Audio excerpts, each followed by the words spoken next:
How great would it be to get up close and personal with the beauty industry heroes we love and admire, and to ask them, how did you learn to do what you do? I'm Chris Baran, a hairstylist and educator for 40 plus years, and I'm inviting all our heroes to chat and share the secrets of their success.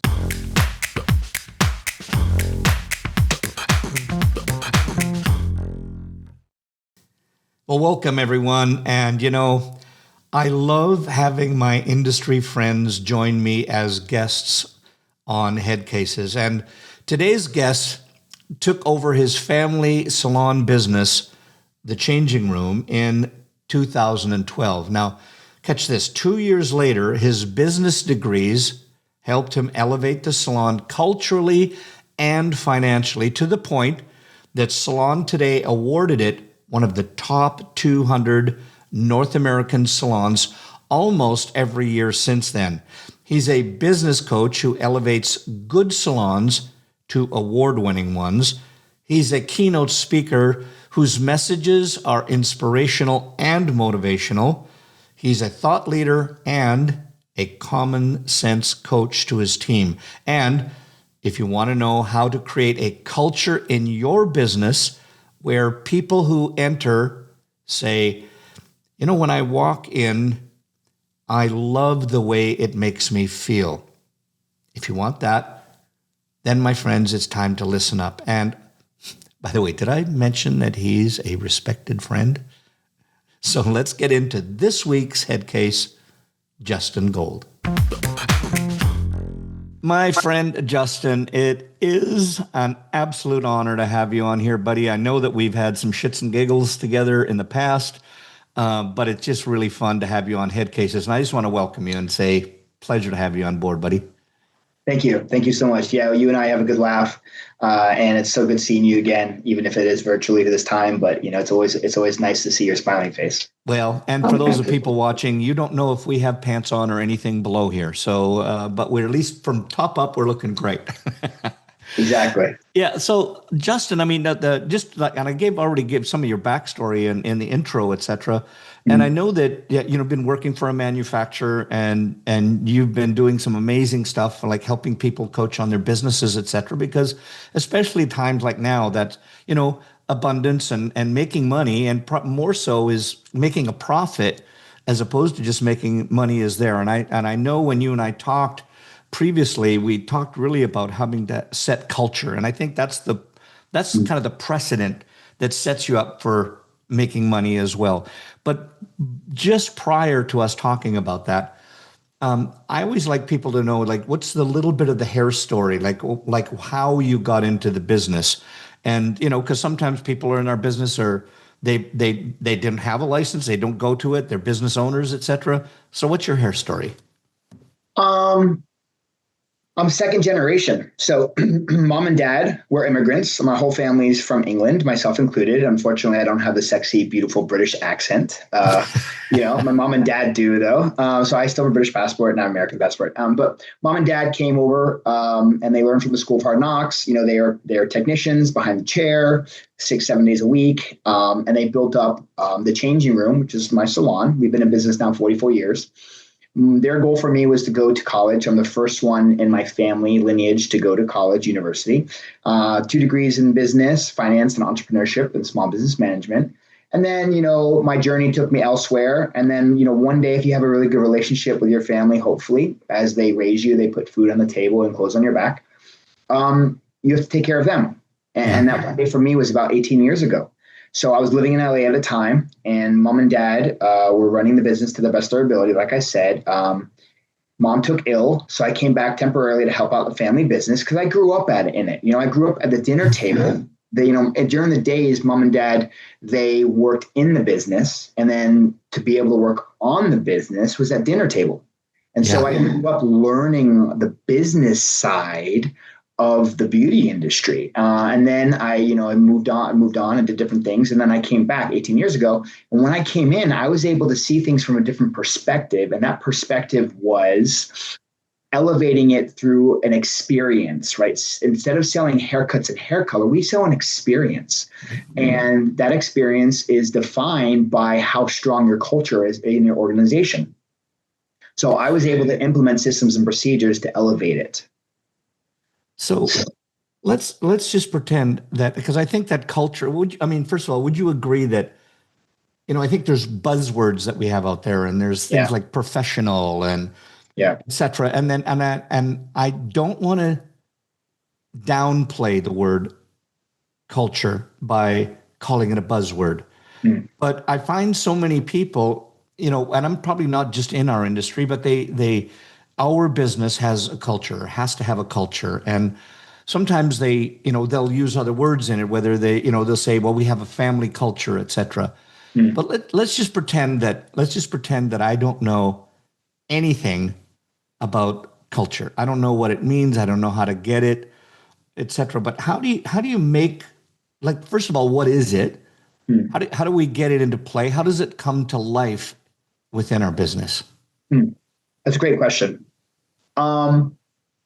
A great simple analogy, I think, growing up, unless you're landlocked, if you've ever been on a lake or you've been on, in a river or something, if you and your friend or a couple friends get in a canoe together or a kayak, the goal is for everyone to be rowing the boat together in the same direction towards a common goal. And the better that you and your friend or your peers or your mom and dad in the boat can do that is a definition of what culture feels like, if that helps.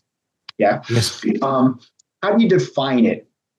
There was a great quote that I gave a presentation, and I think you saw me at Data Driven, but great quote that stuck with me about culture is culture, a company culture. I'm going to read it verbatim so I don't mess it up. Encompasses the shared values, beliefs, and attitudes that characterize how an organization operates both internally and externally. It essentially defines the personality of a company and shapes how employees interact with each other, customers, and a wider. Now, that seems very long-winded, but the key takeaway for me was it's the personality on how we interact with each other internally and externally. So that's how I would define culture in my own words, because that really resonated with me. So that gives a premise of what is culture if we define it. You know what I love that you said there, Justin, was personality. Because you said a mouthful there, but it talked about values and attitudes, and it's because I'm learning as I go along here as well. And I went 100 years ago when I owned salons, as I would always talk to the team and say, look at that. And this was, again, I didn't come up with this. This is somebody that along the way that used this analogy, and I stole that analogy, and I've been using it. But the way that it was explained to me, which I always thought about business, not culture, but business, is that a business, like your lake analogy, the way it was put to me, like your business is like, if you've got to make your way across the desert, and you went to Egypt, you got to get across the desert to get to the other side or to the oasis or wherever that is. And you've got a number of people, and you have, and the only means of transportation that you have is the camel. And that means that the camel is the business, and the water that you take along with you is like the money. And means that everybody's got to drink from the water, including the camel. They can last a little bit longer than we as humans can, but everybody's got to ride the camel to rest, and everybody's got to take their turn walking in order so we don't kill the animal, we don't kill the beast. So the beast, the camel, and I don't mean that in a bad way, just as the beast as the animal, they've got to have water. They've got to have rest. They've got to, so we can't all just ride the animal and take all of the money out of the business and not make sure that and that the business succeeds. That makes sense. And that way you get across the desert, everybody arrives, the business is still in play. And I think that's what I'm loving that you're saying, because on that ride across, you can have the personalities that are there can either be great about one another, supporting one another, or being a royal PETA, a pain in the assets, that they say, well, I want to ride the camel all the time, or I don't want to share any water and things as such. So I think that your analogy gave so much perspective when you talk about personality and attitude and the values you have for the business and other people. I think that just had such a great light that that shone on that helped me understand that culture is the link that keeps it all together. You'll say this so much better than I, but that's the kind of the message that I took away from what you said. Yes, thank you. And just to add to that, it's for me, it's the oil in the machine that you can't always see, but you can feel. Yeah. I'm not a car person, but when you're driving down the road, you can lift the hood and you can see the belts and things moving, and okay, looks okay, but you don't know how effective and efficient the oil is unless you get in the car and you try to go down the road. If you have no oil and stuff, and so oil is like the culture. It's the je ne sais quoi, the little, you can't put your finger on, that little extra that makes it extraordinary, right? Yeah. No, I true it. So what would you say is the oil? What's the oil? The oil is the interactions of our team with one another, that how they're working and how they are respecting, and are they aligned on the same vision of the organization. What I love is my salon, very large salon, we're very eclectic. Yeah. We have all walks of life. We have all shapes and sizes and colors and personalities and personal preferences. But just because we have different personal backgrounds and different experiences that we grew from, we all are aligned on our core values. Yeah. And I intentionally created our core values and a mission and a vision. And those are the three pillars that help define how strong our culture is. And so not everyone gets along. Not everyone's best friends in the back room, but everybody respects each other, and everyone understands that we're accountable for our actions, and we're a team, and we win as a team, we lose as a team. And that's how you can feel what the oil is in the culture. One last point on this is that one of my greatest achievements that I feel best about as a leader of my organization, it's not about how much money we make. It's when an applicant comes in, when a new guest comes in, or a repeat guest, and they say, when I walk into your salon, it just feels great. Everyone looks like they're having fun. Everyone's getting along. Like, I love the energy in here. That for me is a huge win, because I know then that we have such a good culture, buzzword again, that can be felt but not necessarily seen. And in turn, a great culture will allow for a great client experience, will then turn into the dollars at the end of the day, because we're in it for a business at the end of the day. But the dollars is the last, it's the result, it's the fruits of the labor. It's not the initial goal, because if you're just in it for the money, then you're missing all the other key components that are going to be the building blocks for the success to get you there. I love this. Just for a second, are we getting some echo back in here again? Because I'm getting some echo from me, Lee. Just a couple of words I'm getting, and like right now I don't get it, but it sounds sometimes when I just start a sentence I get it. It might take Lee a second to. Okay. Well, then if you're not getting it, then I can live with it. Not to worry. Okay, I'll pick it up from there. Okay, what I like that you said, well, there's two big points that I want to get to is like what I love that you're saying. And I love that you're saying it's not about the money, but we know that it is about the money. At the end of the day, that's the beast. We've got to make money. So I know that I like we're saying we're not just in it to driving force, making money, and money is my profit is as a greater percentage of my value than my people. Right. And I loved that. And I loved how you said that it's the feeling you get when you come into a place, a business, anywhere. And I think, what that represents to me, when I go into a place in a salon, I don't care if they're selling shirts or whatever it is, if I get that feeling, and it generally happens to me when the first person talks to me, that I get the vibe of what the place is like.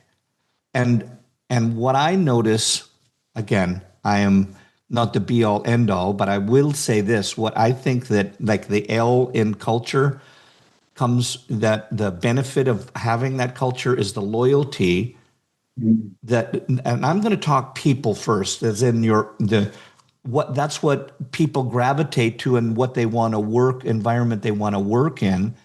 So I think I've got loyal people that are working for me because they love coming into work because of the feeling, and it's not negative, it's positive. Doesn't mean that we all have to hold hands, sing kumbaya in the morning, and Right. we're all having dinner parties together in the evening. It's not that. It's just the when you're at work, your work attitude, your work ethic, and the ethos that you have inside it. Mhm. And that to me, if you have that, then the benefit of that is the loyalty that you get from the customer. Like you said, when they walk in, they went, I love coming here. It just makes me, my turmoil that I have at home in life and watching TV is just negated or washed away because I feel good in here. Yes, yes, and Richard Branson, I think, said it best. I've always thought this, and then he confirmed it because I have a lot of respect for him as an entrepreneur. Yep. Um, happy employees, happy guest. Yeah. And if you walk in somewhere and people are being friendly and they seem like they're enjoying each other, in a professional manner and smiling and supporting one another, and that feeling, you want to be a part of that. It's not a toxic environment, Yeah. right? And people are smiling or they greet you when the first time they greet you, hi, how are you? And they feel, your team's feeling appreciated and welcome. They're gonna in turn treat the guests the exact same way. And as Yeah. a guest, when we walk in, we want to be treated with smiles and happiness and joy. That brings up another question. And because you brought up Richard Branson, and because I follow him, and I just find him, I'm sure we can't call him ordinary, but he's got that like me feeling to him. Right. I respect everything he's done, but when I listen to him, he doesn't sound like a braggart or any, and that made me think, is it top down? Like, does that feeling come from top down, bottom up? What's your thoughts on that? It is 100,000%, if that's a real number and percentage wise, It is for from me. from the top down, Yeah. because the leaders, I don't call myself owner or boss. Even my business card just says leader and coach, because Yep. we do it together as a team. I'm not above my team. I don't talk to my team. We're in it. I just have a role, they have a role, and we're equal in my eyes. Yep. Leadership it filters down from the top on all organizations. So if you have someone who is like the assistants that are growing to get their chairs, their direct actions and results are a correlation to how well the leader runs the organization, because Yeah. the leaders then teach their managers or their leaders, and they report to the stylists and the receptionists and the assistants. So it goes all the way down. There's a saying, fish rots from the head down. And that's a truer, it can't be a truer statement. Yeah. Like you, I coach and I go around the country and I coach salons, I teach business classes, and it continuously confirms that the stronger the organization is when a leader really cares about their team versus an absentee owner who just doesn't really care and they're never here. And then there's turmoil and there's problems, and it becomes a me versus a we. Just like Hmm. this is why head coaches of teams, that doesn't matter what team, they get fired because they are the ones held accountable. But then you get the same team members with a different coach, and they take them to championships. What was the difference? It was the leadership of the organization and how they cultivated the conversations and the culture, once again, of that organization or that team. I am loving this because I'm going to throw out a scenario that I think has happened. I'm not going to say every salon, but I'd say 99.99999% of salons that are out there. And I want to call it that one person with the bad vibe. And the reason why I'm saying this is because you can have all of that top down, whether you believe it's top down or bottom up or it's the whole team, whatever you believe in. We've all been in an environment where somebody is like that rotten apple, the bad thing, the, whatever. And there's this hostage factor that can happen. So I want to talk about two things. Number one is your feeling on it. Maybe there's three. I'm going to try to label this out. So I always find if I can give you good talking points here, because I need education on this too. If you've got somebody that's the bad vibe, and they're going to come from two places, they were good at one time and now they're bad, or they've been bad all along. And for the people out there, I'd like to come from this from 2 points. From those people, if you're the owner and you've got to coach them, how would you coach them? And then maybe after that, how would you deal with it if you're the person that's working alongside them? Is there something that they could do? I know that was a mouthful and a lot. Okay, so let's take the two. I'm going to reiterate. When you have a one of your coworkers who seems to be a bad apple or is going through some things, what do you do as a leadership, and how do you address it, and how do you try to engage with them and correct it, I guess? And then if you're not a leader, if you're listening to this and you are a coworker and you're a peer, how do you handle that from that perspective? Yeah. That's what I'm hearing. Yes? Yeah, great. That's exactly so it. First and foremost, for the leaders, everyone's entitled to a bad day, right? We all have challenges, and every single person listening to this, and you and me, Chris, and we all have personal problems and things going on in our life. There's no such thing as a utopian life for each of us. So we all have problems, so you're allowed to have a bad day. That's fine. You recognize it. You as a leader, you have to address it. Right? You see what's going on, you have a conversation. Now, the very first thing you do as a manager or leader is I like to, when there's a rotten apple or it's become more than a day now, and it's okay, so there's something going on here.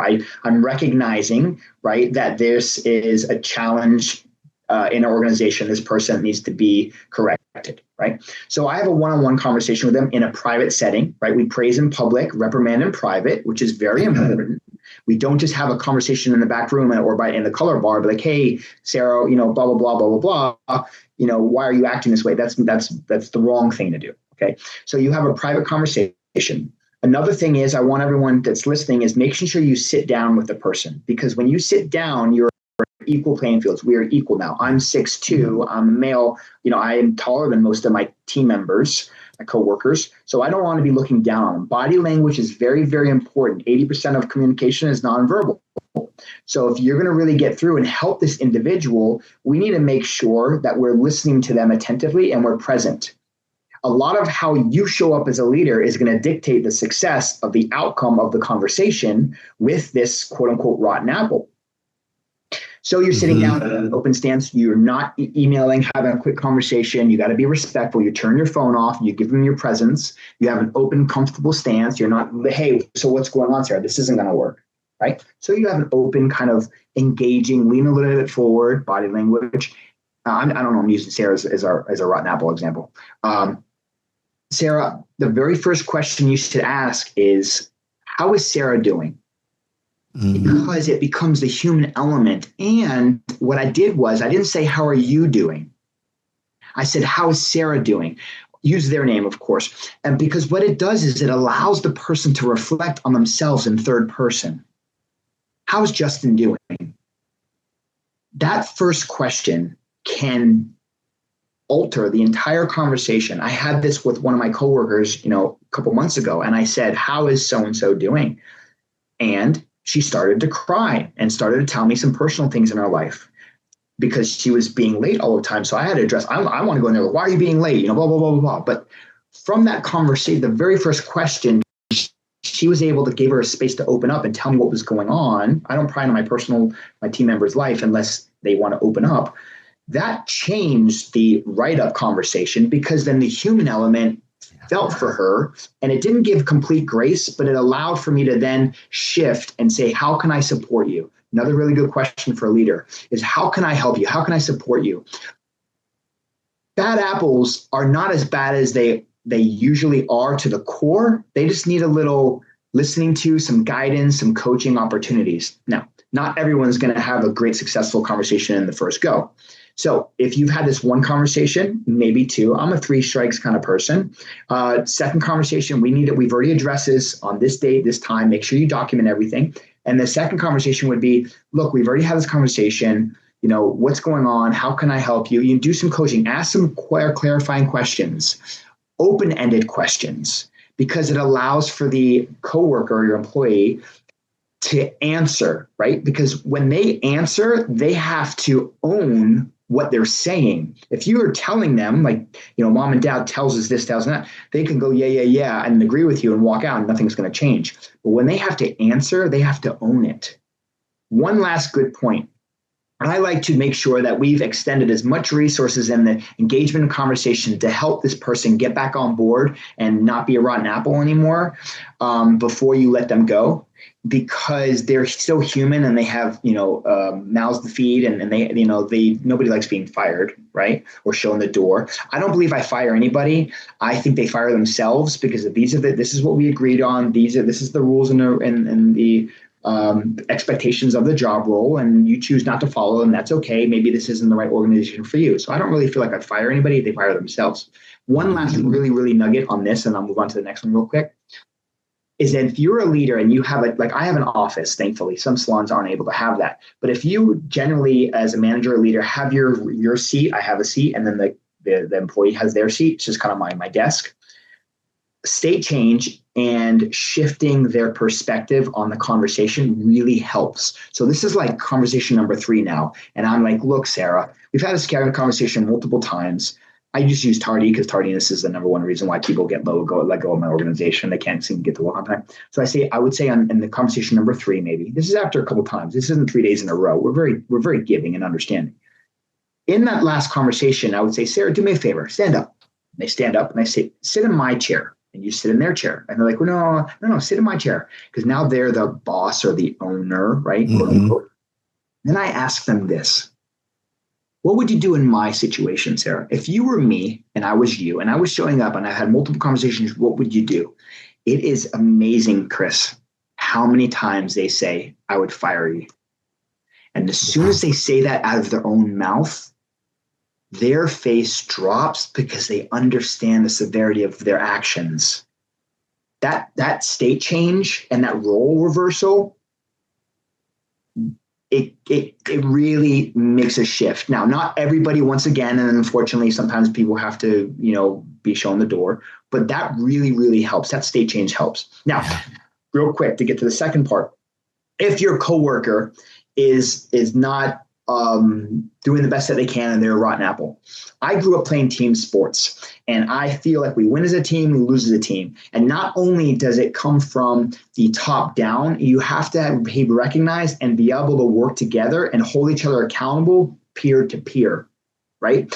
And so the conversation is, if you're a peer with your someone working with you, and say I'm a stylist and Sarah's a stylist and she's becoming a rotten apple and complaining and bitching about this place, and it's kind of bringing me down because I actually like coming to work and I actually like this organization, but you're just bashing it and bashing the owner and bashing all the problems. I would pull them aside and say, hey, Sarah, what's going on?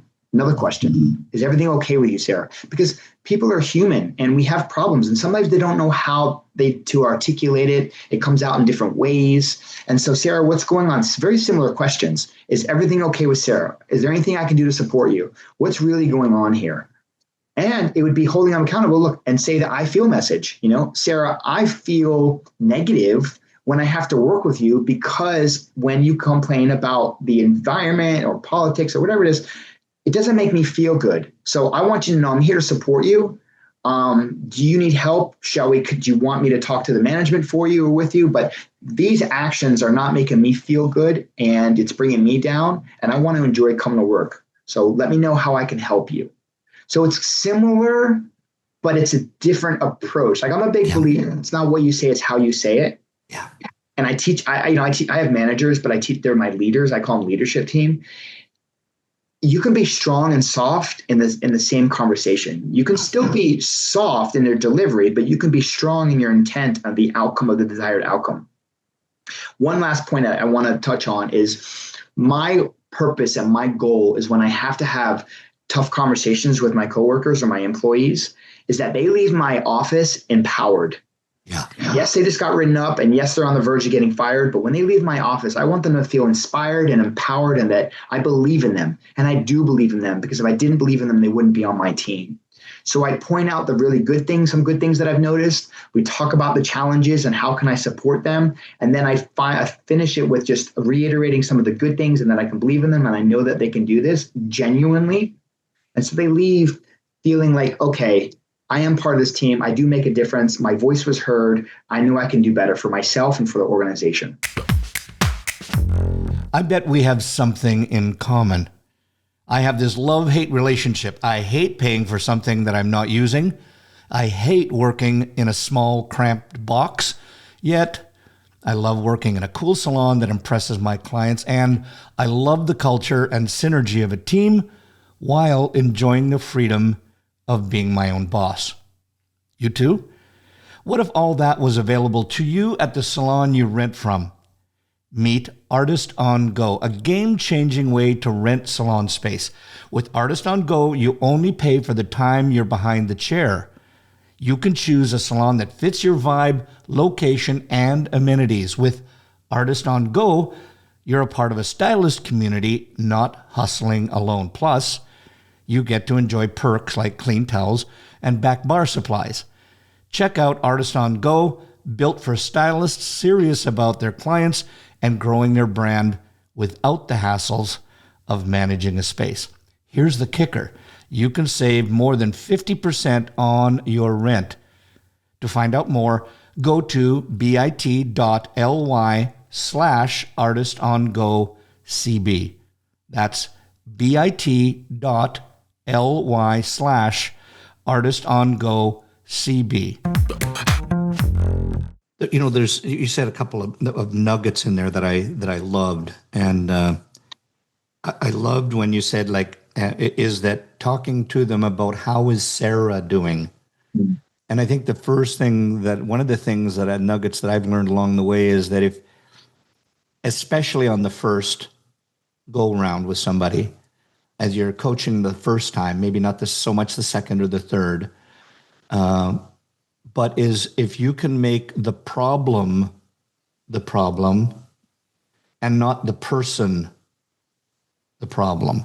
Yes. So you're saying, Sarah, you know, I love what we love working with you here. You've always been such a great asset to our company. However, the tardiness that you've had, you know, and go on and on. So yeah. You see, you don't make Sarah the brunt, you make the behavior the brunt. So it's like you're making the behavior the problem, not the person isn't the problem. So you're making the problem that they're doing the problem, not the person itself.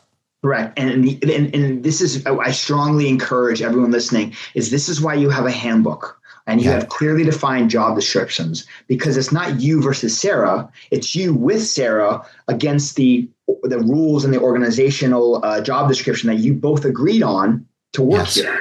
Yep. So you're on Sarah's team. It takes away me versus you. It's me and you against the problem. Very well stated. Yeah. Yes. You know, you just brought up, I'm having flashes, nuggets that are going off in my head, because I've been involved with so many organizations, manufacturers, listen to companies, and everybody has their policies and procedures. And the light bulb that just went off in my brain was, what if you stopped calling it a policies and procedures manual and you called it your working agreement? I love that. And I just think that's what, because I know that we've had in our company, we've had other companies that we've done some kind of an arrangement with, and we always make a working agreement. Here's how we're going to play in the sandbox together. Love and it. We write up the rules. And I just thought, if we can make that our working agreement that we have together, and you just hold up and say, here's our working agreement, and this is what we all agreed to, Sarah, and we love you, but here's what's happening, and here's what's happening that we're not living up to. And the other thing that came to my mind is that, and I just heard this the other day, and this is the first time I've actually talked about it out loud, but I heard somebody saying, when you have to have a difficult conversation, is rather than making it about them, you make it about you. And you did that so well. Thank And you. the nugget I would add into this that I learned from is that person said, you know, I have a story that's going on in my brain right now. And I just want to share my story Mm. with you because it's affecting me in this way. And then you can go into, Sarah, I've noticed that before you were great and I loved working with you. And lately I've noticed that you're XYZ and you've been down and it's been affecting me. And that's my story. And I just want to help to change. What can we do so I can change my story about the way that I feel about you right now? I love that. I really love that. Yeah, it's just, and again, like I'm not the smartest person around, but I'm a good gatherer. And Mm. I think little nuggets like that we can all learn from and make our industry grow with is just wonderful. So thank What you for happens that. there? What you do there, Chris? My nuggets are going on. My light bulbs are going off, and I'm learning a lot from you as well. Thank you. What that does is it helps lower their guard of why they're in there, and it makes it about, hey, this is my story. Can you help me? Another really good Yeah. thing is when you're a leader, when you ask for help, your team members and most humans, we're good by nature. That I truly believe that in my hearts, is that they want to help, right? And so it's like, I need your help understanding this story and this narrative that I'm going through. It takes down their like the fence, and it's like, oh, okay, what is this story? Let me, well, and it helps them articulate and Yeah. support your story about them, and then they can feel like they are a character that they can actually alter the story moving forward, and it takes down their guard. I love that. I love Yeah. that. Thank you. The that kind of you just made me think one more step because, and I'm gonna reel this all back in to way back to the beginning of why these conversations are so necessary to have. I mean, we are talking about culture, but Mm. culture doesn't mean giving up on your people. It still means you're going to have some hard conversations. It's just the how you do them is so important because and this is the other thing that I want to chat with you about in here from a business coach, from people who helps to coach people that are having these everyday problems. And here's the other one is particularly when, let's say it's that person with the bad attitude or somebody that's just not following your working agreement, your policies and procedures, or if you have a code of honor, but they're a really high earner. They're they're bringing money in hand over fist, and the owners or the leadership team or both are thinking, "Oh God, we've got to walk on eggshells because if they leave, there's so much money going out the door." How do you help people that have that disabling story in their head? Yes, it's a very good question, and we unfortunately too many salons have or organizations have these players that kind of are your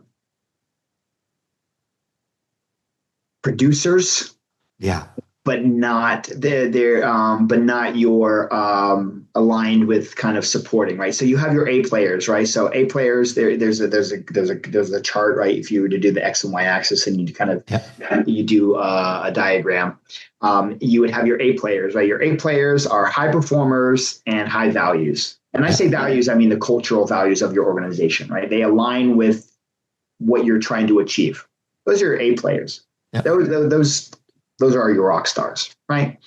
Then you have your B players, which are your high culture, but not necessarily your performers yet. But that's okay because B players can become A players. They can level Mm-hmm. up as long as they're showing up on time, looking the part. They got a great attitude. They're a team player, right? They're all the key they're all the key attributes that you're trying to embody in your culture and your organization. Those are your B players. And B players become A players because over time they will start gaining traction and getting more referrals and grow their book. Great. Mm-hmm.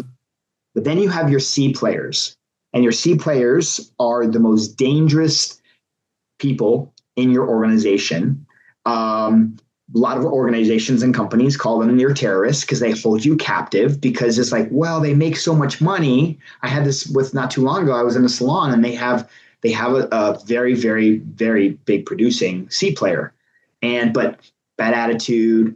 It's a diva. I like calling them divas, right? I don't know about calling them terrorists, but in our beauty industry, we know our divas, right? And it's just like, well, I can do what I want because I make so much money and I can show up late and I don't have to look the part every day because I make so much money. And the owners are scared to like, well, I can't let them go. I can't because they're our product, right? This is what's hard about selling a talent is that they're your product, right? They walk out the door, there goes a lot of income. The biggest challenge with this is that when your A player and your C player are making the same amount of money, but the A player is seeing your C player showing up late, not looking the part, you're like, wait a minute. So A players can be brought down to C players if you're not careful, and then your organization just goes to kaputs. So, and then D players are just, they shouldn't even be, there's not even a conversation. If they're not making money and they're not part of your values, then why they're not even on your team, right? That's not even a thing. So I like calling them your divas, and because I have, you can have your rock stars, but they can be, then you have, I don't like calling them terrorists, but you understand the conversation. But B players and A players are the ones that you really want to, invest in your time because to support them. Unfortunately, a lot of our efforts goes into conversations with the C players, and they take up a lot of your time. And there's a point of like you try to coach them and try to get them on board. But the best thing you can do for your organization is have those tough conversations and be willing to take a short-term loss financially to have a long-term game of longevity. And it comes from offloading, if you have to, those guests. If you decide that this diva is not getting on board, you need to let that person go. It will affect the entire company in a positive manner. And if you don't, it's going to affect the entire company in a negative manner over time. But when that C player is removed from the organization and shown the door, a lot of the guests will go to that B player because that B player is excited. They're showing up. They've got a good attitude and they look the part. And so what happens then is your C diva gets removed. You cut out the cancer, for lack of an analogy, and all the guests or not, most of the guests hopefully will go to those B players that will become your A players quickly. It's just a mathematical equation, which is scary, very scary for salon owners. But it's the right thing to do. And we know that the right thing to do is usually the hard thing to do. And I think your cancer analogy was the perfect analogy because it's that cancer that like through the body of your business that will run rampant if it's not checked. And I think that, maybe we're at the point where that little bit of a letdown is going to help that person. I always believe if somebody is like a diva, somebody thinks they're more important than everybody else, from a personal development side, where I would want to help that person would be what happened in your life, why you're acting this way. What is it that you're gaining? And I mean, you can always talk about a clearing where somebody says that they need to have something cleared from their past so that they can move forward in their life and not be that negative personality, the thing that they feel that they have to be, that front that they put up. It's nice to be able to do that, but I don't think many people are qualified to clear that or to put in the time, energy to have somebody clear them. So you might be doing them a favor, but you're sure as hell doing the body of your business a favor by helping them to see that if you're continually acting like that, you got fired, and now you've got to maybe eat a little humble pie before you go on to your next business, and maybe you help them to just become a better person at the next place. Yes, and here's one other additional challenge with your divas and your cancer and your C players is that there's a lot of politics in businesses, and it's not just about the leaders and the managers or the influencer. I mean, are the people in charge. Your influencers are your high performers. Yeah. because Yeah. people look up to them and be like, wow, I want to make that much money. I want to be able to go on vacations 5 years a year. I want to be able to do these things. And the financial aspect of that allows for that things that people see on social media and in your own organization. So if that person who's performing, they have a lot of influence with your youth. And I don't mean youth by age. I mean youth who's how long they've been with your organization, because we know everyone starts their journey at different times. But when they come into your company, they're going to be looking up to the high performers, your A, and if you have your C players. You don't want them to follow those footsteps to try to grow in your company, because then all the new talent that you're bringing on are going to be automatically going on the path of the C player. Yeah. That is super detrimental to your Yeah. organization. Yeah. Yeah. So you're actually, what you think is a financial gain is probably an attitude and personality to your culture detriment. So, Yes. I mean, I don't know where the hell the time went here. I mean, this has been such an amazing conversation. I think that, and Justin, I'd love to have you back on at another time to even talk about more things that are on here, because this has been so insightful. But I've got a couple things. I want one more thing just at the end. But just for now, is if you could say, if there's one thing that you find that you're constantly coaching your clients on, is there one top nugget that you'd say when you go in, here's the number one thing that I do to help to shift their business or shift their culture?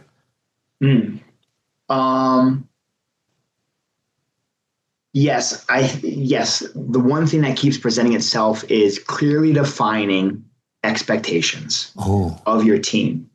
My business life coach I've had for many years, she's changed my world and my life. I think everyone needs a coach. It doesn't matter where you are. And coaches need coaches because they yep. see your blind spots. They're not emotionally attached to the situation. And my business life coach gave me one quote that stayed with me forever.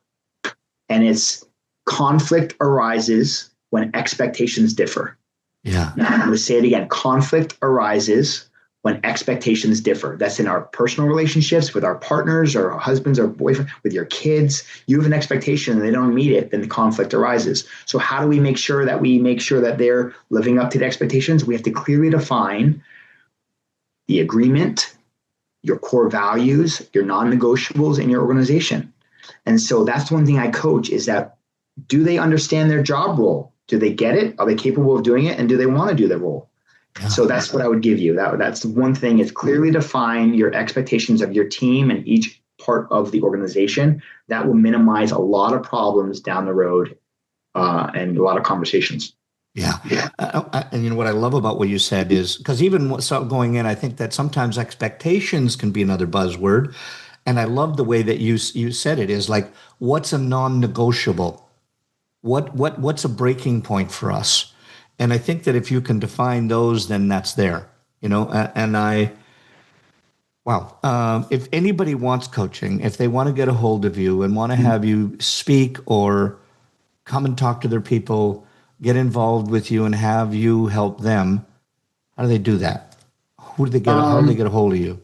My website is very simple. So my business coaching is called Rise Coaching and Consulting, right? Yep. Like you're rising to the next level. RISE, just how it's spelled, Rise Coaching Consulting. But my website is www.risecc.com, nice and short, risecc.com, or my Instagram. I like posting videos and motivation. I live my life on motivation and growth. And my Instagram is simply Rise Coaching Consulting, all one word, no spaces. Got it. Thank you. Justin, I can see why people hire you to come and help, and I'm actually envious, and to a degree, and I'd love to come in sometime and just walk in so I can feel that vibe in your salon, and I know that's what you want to bring to other people. So I say you brought it to this podcast, and I just want to say thank you from the bottom of my heart. Thank you. I really appreciate you. And yes, I'd love to come on another time. I know there's plenty of topics and plenty of ways that we can help elevate and support our industry and make it the best version it can be. And I'm here for it. And I love, my passion is helping others be the best version of themselves. Yeah. And that's my purpose. I didn't tell you this, but I grew up with a handicapped sister. She was special needs, and she was my big sister, and my whole world was giving. And I didn't know what I want to be when I grew up until I turned about 40, and that's coaching. And I'm supportive and loving others to be the best version, and that's what I'm supposed to do. I feel like that's my purpose. Yeah. So thank you for allowing me to share my story and my knowledge.